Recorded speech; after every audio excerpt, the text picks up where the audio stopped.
بسم اللہ الرحمن الرحیم۔ حضرت انس رضی اللہ عنہ نے بیان کیا کہ رسول اللہ صلی اللہ علیہ وسلم لوگوں میں سب سے بڑھ کر عمدہ اخلاق کے مالک تھے۔ آپ نے ایک روز مجھے کسی کام کے لیے بھیجا۔ میں نے کہا اللہ کی قسم میں نہیں جاؤں گا، حالانکہ میرے دل میں تھا کہ اللہ کے نبی نے جو بھی فرمایا ہے میں اس کے لیے جاؤں گا۔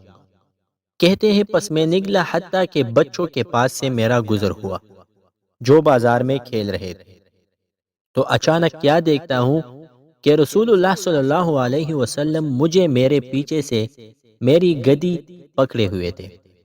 میں نے آپ کی طرف دیکھا تو آپ ہنس رہے تھے۔ فرمایا انس، ادھر جاؤ جہاں کا میں نے تمہیں کہا ہے۔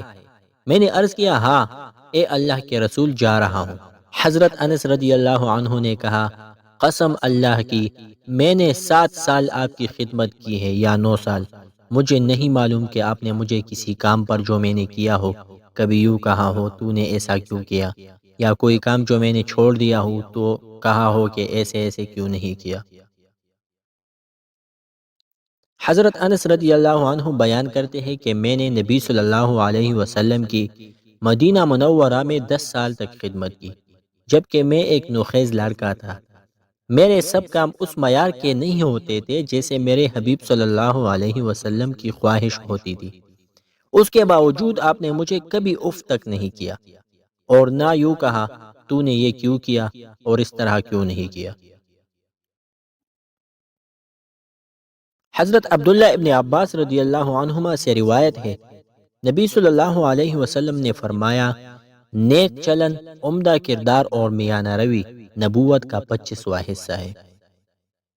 حضرت ابو ذر غفاری رضی اللہ عنہ سے روایت ہے، کہا تحقیق رسول اللہ صلی اللہ علیہ وسلم نے ہم سے فرمایا جب تم میں سے کسی کو غصہ آئے اور وہ کھڑا ہوا ہو تو بیٹھ جائے، اس طرح اگر اس کا غصہ فرد ہو جائے تو بہتر ہے، ورنہ لیٹ جائے۔